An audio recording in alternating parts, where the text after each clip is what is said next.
Hi, and welcome to Alan Drinks Whiskey and Talks About Books. I've got some whiskey, and I've got today's book, Frankenstein. And I just now learned a very important lesson. Make sure if you have small children, make sure they can't get to the markers because they all dried out. So I know I put a lot of effort into my board, but it's even in worse shape this go around because of little kids drying out markers. But hopefully by the time I get to episode 5, I will have a budget that will allow me to purchase new markers and have a good board back there. But that's besides the point. Today we're going to be talking about one of my favorite books, Frankenstein. Frankenstein, written by Mary Shelley, is kind of the foundational text of science fiction, the horror genre. Obviously, it's still made into movies today. It's still referenced today. And you can ask my AP kids, it's still taught today. I just got done teaching this to them. But kind of a question that I always ask my students is Frankenstein scary? Because I think we can debate that a little bit. And that's what I'm going to talk about today. Is Frankenstein scary? I mean, sure, he's the original zombie / science experiment gone wrong. And we see a lot of science fiction literature about that today. And of course, Frankenstein's monster is a murderer, and that's always kind of scary. And the monster does give us probably one of the most chilling lines of all of literature. I will be with you on your wedding night. He says that to Victor. I think he really only says it once, but it replays in Victor's mind over and over and over again. But is it still scary? Like, a lot of the times when I read it as a modern reader, no. On its surface, I don't think that it is. And my students very rarely find it to be scary. But I think there is one aspect of Frankenstein that is scary, and that is fate versus free will. And if we start thinking about that and we make connections to our modern lives, I think that is kind of scary to think about. It's a question that, I don't know, it's kept me up at night. Am I really in charge of my life? Am I in control of what I decide to do? Or is there something behind the scenes kind of pushing me one way or the other? And we get that in this book, too. We can ask who controls the actions of the characters and how much free will do they have. Mostly, they're motivated out of desire to do things, a desire to be respected in the terms of Walton, who I'm going to talk about in just a little bit, a desire to conquer death, that's Victor, a desire to be loved, which is a fundamental human emotion, which makes it kind of almost ironic, but I'm pretty sure Mary Shelley is trying to make a point that comes from our monster. He just wants to be loved. He just wants to be accepted. And when people are denied these things, when these three people are denied what they most desire, or in Victor's case, when he gets it, we see the consequences of what all-consuming desire and ambition does. And because of that all-consuming desire and that all-consuming ambition, characters surrender their free will. They give themselves over to fate. They're out of control, and that is scary. So you probably are going to be expecting me to talk about Victor and Victor and the monster. I'm sorry, I drill that into my students over and over again, but I still lapse into it. It's so tempting to just call the monster Frankenstein, but we all know that he's not. But I'm going to talk about Walton for a second, because Walton is kind of a foil for both Victor and the monster. And as such, he becomes a really good person to study in terms of how do we see ambition working in this, and how do we see fate versus free will working into this. At the beginning of the book, Walton is literally picking a crew for a ship. He's very free. He has his choice of men, choice of where he wants to go, anything like that. He writes his sister back at England, and he's like, I don't even know if I'm going to see England again. I'm on this grand adventure. But he's motivated to change the course of history. He wants to find the fabled Northwest Passage. He wants to find a way through the Arctic. He wants to go down in history. And he says, I try in vain to be persuaded that the pole is the seat of frost And desolation, if ever presents itself to my imagination as the region of beauty and delight. He's told over and over and over by people, and by the way, the book starts in Russia, so they probably know a little bit about the Arctic, that the pole is dangerous, that he is on a fool's errand, that he could get himself killed, and yet he has it so warped in his mind that is what he's going to do. It's only a region of beauty and delight. He doesn't recognize the danger, even though it hits him in the head over and over again. And guess what? He ends up caught in the ice, endangering himself and the crew. They're threatened to be stranded or crushed in the ice. His ambition clouds his judgment, and he surrenders his free will. He could have traded spice and gone to the Caribbean or the Indies or wherever. He could have rounded the Cape of Africa. He could have done so many things, and yet he chooses to go to the pole even though he's told it's dangerous. He surrenders his free will and gives his life over to fate. I think it's really interesting in the book. I did a search in a PDF version of the book, and I just searched for the word slave because it's uttered a few times and it usually has a lot of weight to it. And the word slave appears 12 times in Frankenstein. And Frankenstein is not a long book. It clocks in at about 120 pages or so, so it's not very long.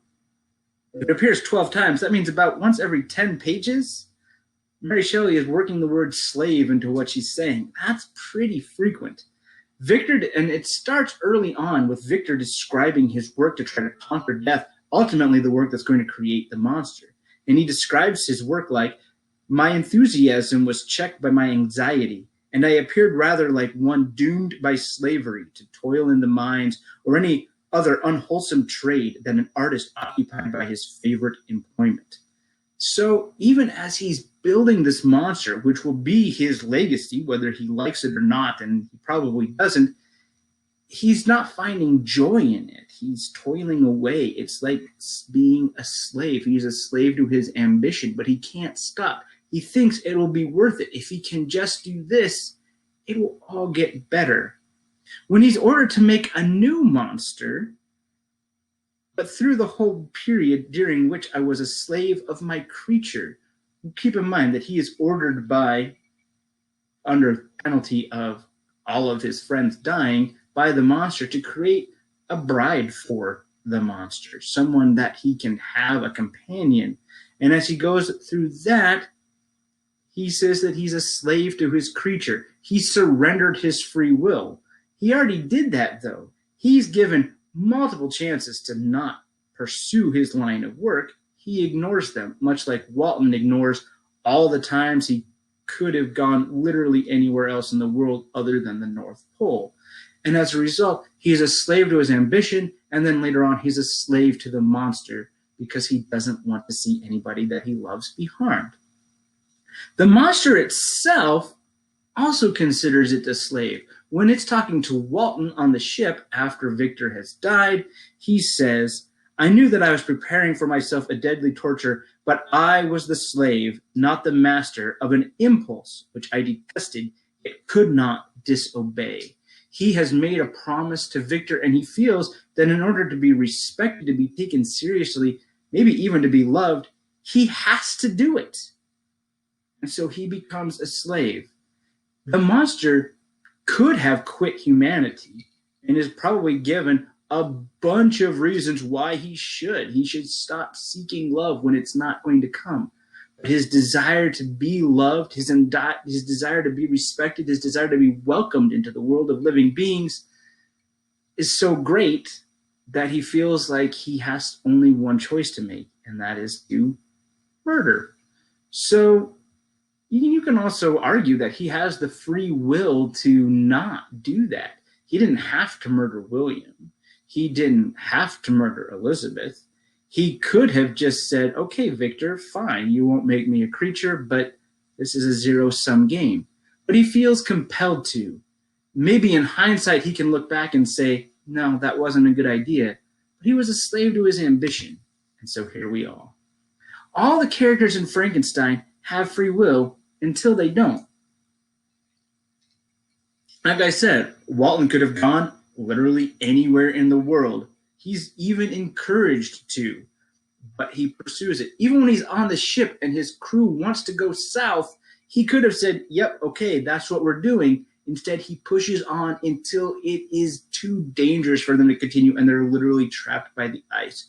Only then does he realize the error of his ways and turns around. In that case, he actually learns a lesson that Victor and the monster do not. Victor is given multiple outs to get out of natural philosophy. The first time that he reads about natural philosophy as a child, and he's very engrossed with it, his father says, don't bother with that nonsense. And he could have said, okay, this is nonsense, and he could have chosen another path. When he gets to college, when he gets to the university at Ingolstadt, he could have done the same thing. He's on a path to that, and they say, one of his favorite professors says, I don't think you should do this. And he could have quitted it there. But then someone comes along, and this is where you might argue that it's fate, but pushes him back towards natural philosophy. But Victor already had chances. He's kind of selecting what he wants to hear, and that's what we get. And of course, the monster didn't have to murder anyone, as I said earlier. The monster could have just quit the society of man. He could have lived in the forest. He could have gone anywhere. I'm not exactly sure how he was going to get to South America like he promised Victor, but he could have just done that and seen what would have happened. But they all voluntarily surrender their free will. Walton doggedly pursues a passage through the ice. Victor tries to conquer death. Well, he does conquer death, but there's ramifications for that. And the monster pursues a path that leads him to be not remembered or known as quite the eloquent speaker, a self-taught man, a learned individual, but someone that is probably justifiably hated because he murders innocent people. Their ambitions and their desires govern them. Their reason abandons them, and they become slaves to fate. And it's not until later that they realize that they've erred. That is what I think is scary about this, because we have free will until we don't. I think this book is scary because, in a sense, we might see ourselves in Victor. We have passions that can consume us, passions that can be our downfall, things we can throw ourselves into work time and time and time again, but at what cost? I think we all have ambitions, we all have desires, but if we allow them to rule us, then we give up the free will, we give up our freedom, we become Victor, we become the monster. And you can argue that those are one and the same, but we become them as we do this. I think it's also slightly scary when you think about fate versus free will to ask, how much free will do we have? We like to say in America that anybody can do anything. And that's technically true, but social mobility is declining. Income inequality is increasing. The protests that we've seen over this last summer about social justice are rooted in things like social mobility not being available to large parts of our population. These people are rioting because they don't have free will. It's been taken away from them by society. We talk a big game about having free will, but when you look at the numbers, we don't. We don't have a lot of free will, and that's terrifying. We're already on a course like Victor. We're already on a course like Walton. We're conscripted. If you're born into a certain social class, the odds are you're going to enter that social class when you become an adult. Where you're born has a huge dependency on where you'll end up living. Most people don't move too far away from their homes. Whether that's good or bad, you can make a judgment call. But the fact is, because things like education are stacked against people that live in poorer areas, because diversified economies are stacked against people that live in rural areas, because your own name associates you with a race of people can count against you. They've done studies that show that. Being born a man or a woman can be an advantage or a disadvantage.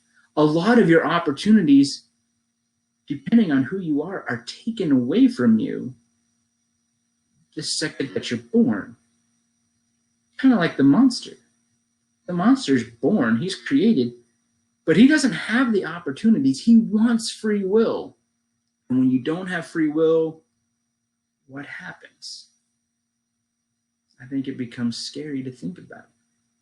So, is Frankenstein scary? On the surface, I just don't think it is. There's some chilling imagery in it. Obviously, the monster looking in on Victor when he's building the other monster and destroys it and flies into a rage, or the monster grinning down at him after killing Elizabeth. And there is that chilling line, "I will be with you on your wedding night." But really, I don't know that it's that scary of a book. But once you engage with the text and start connecting it to your own life, I think it becomes a different ballgame. Now, did Mary Shelley mean to write about income inequality and social justice? Doubtful. But it's a classic. And as the saying goes, a classic is a book that has never finished saying what it has to say. And in the year 2020, I think Frankenstein is saying a lot about fate versus free will and whether or not we have it. I think it says a lot about today. And now that I'm thinking about it, I, like our good friend Walton, literally feel the want of a friend or a drink. So, cheers to Frankenstein. Cheers to free will. Cheers to science fiction. And cheers to episode 4. Thanks for watching. If you liked it, please like, subscribe, do all the good stuff. Tell your friends. And I'll try to get an episode 5 to you out sooner rather than later. Thanks for watching. Cheers.